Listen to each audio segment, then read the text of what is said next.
li ngay expliquer yaa ngi wax position yi nga xamante ni moom la politique yi di jël maanaam bu ñu nekkee ci kujje gi taxawaay bi ñuy am alors bu ñu nekkee ci nguur gi beneen taxawaay la ñuy gis ci ñoom est-ce que tamit ñi nga xamante ni dañ fi nekk dafa am loo xamante ni dañ ko dige woon ñu nekk fi tey boobu ba léegi ni gisaguñ ko. mais loolu bëri na loolu bëri na parce que c'est des faits xam nga am na loo xam ne duñ ko discuter am na loo xam ne c'est des faits. damay def appel à candidature defuma ko. ok loolu mooy waxoon nga defoo ko. ok su ma ñëwee au pouvoir par exemple damay rationaliser la budget de l'État parce que ñun africains yi souvent dañu am ay états yoo xam ne c'est-à-dire boo xoolee sur la gestion budgétaire ni ñuy gérer ñun suñu budget yi dafa c'est très colonial mooy ci côté fonctionnement. day gis ne ay nit ñoom la ñu gën a jël en charge que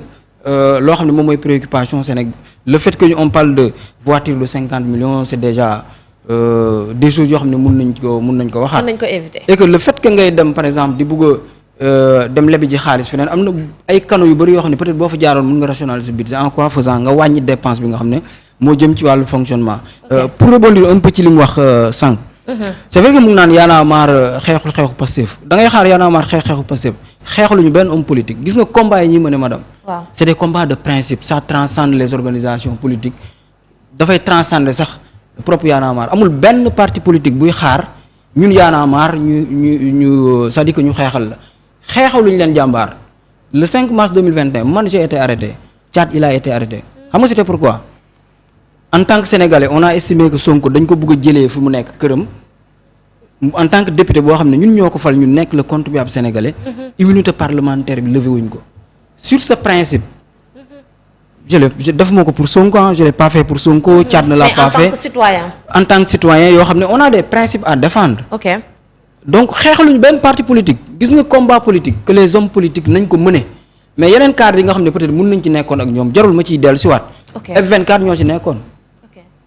bi ñuy installé Abbas Fall bureau des projets Y'en a marre lañ ko installé moom moo nekkoon responsable cellule d'organisation. man Abbas Fall man j'étais le responsable de la cellule de secrétaire à la communication de la plateforme F24 mooy plateforme bi mujj. M2D bi ñu koy installé ñun ñoo ko installé Y'en a marre frappe à travers Guy Marius Sagna Babacar Diop parti politique yi ñëw suñu milliard du reste on y était avec des organisations politiques ñoo lànk on y était avec des organisations politiques on n'a pas besoin de justifier à qui que ce soit que defoon nañ lii ci temps bi soxlawuñu loolu parce que on le fait pour nous xeexaluñu Pastef et puis on se battra jamais pour une organisation politique. est-ce que kon mënuñoo wax ni les hommes politiques dañ leen di utiliser. non utiliser wuñu bu fekkee ça dépend ci wala bu ñuy xeex di ñëw ci seen wet. ci perception la c'est-à-dire que ñàkk sincérité homme politique bi ñëw ci yow ne la man ak yow ñoo bokk combat.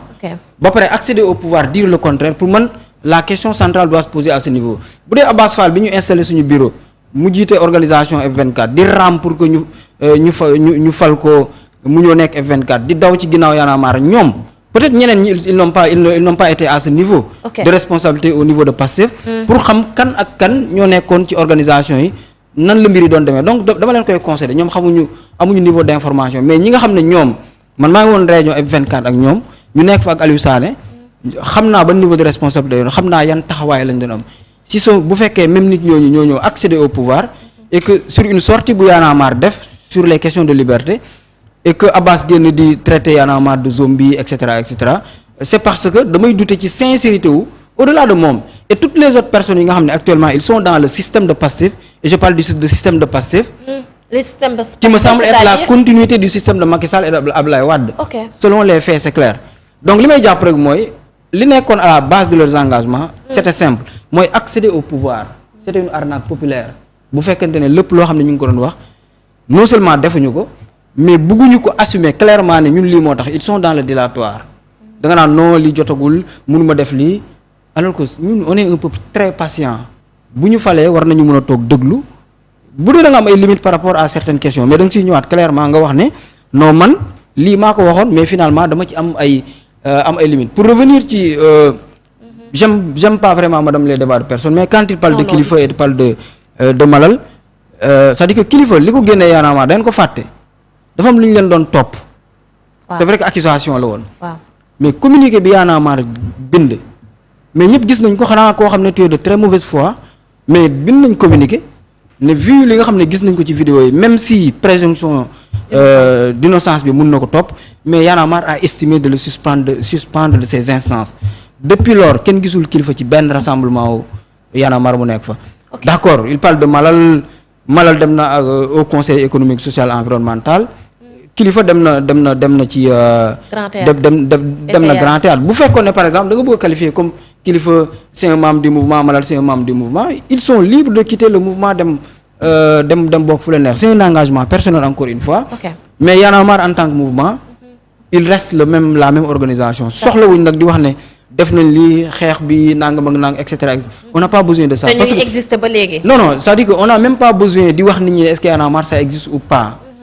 panel bi ma jógee sànq on avait reçu le chef de cabinet du président de la République.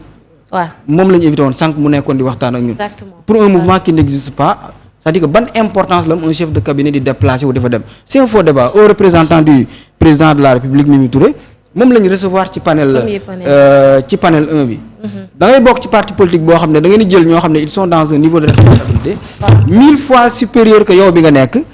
ñoom ñu dem fa yow nga ne non organisation boobu ça n'existe pas on n'a pas besoin de justifier à un politicien au pouvoir qui est en train de continuer le système boo xam ne moom la waxoon lay changer soxlawuñ di leen jox benn explication. D'accord. Est-ce qu'on existe ou pas. Du 23 au 27 objectif yi lan la. objectif yi mooy ñu def ay discussion ay panel yu bëri la yoo xam ne peut-être dina aju ci démocratie par exemple quelqu'un comme Mimi Touré pourquoi ñu invité ko gis nañ ne mu ngi woon ci 23 juin moom ci la nekkoon. Bien sûr. gis nañ Aliou Tine amoon na ci benn taxawaay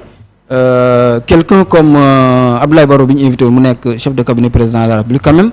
ci parti politique la bokk boo xam ne gis nañ ne depuis 10 ans yi existé nañ sur le plan populaire donc reconfiguration espace public bi wala politique bi de façon générale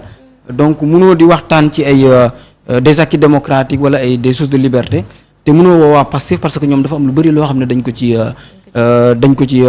dund quoi du ñoom rek bëri na ñoo xam ne peut-être dinañ leen woo ñooñu waxtaan parce que Sénégal aussi dafa toll foo xam ne nit ñi dañu war a waxtaanee ak yi nga xam ne amoon nañ ko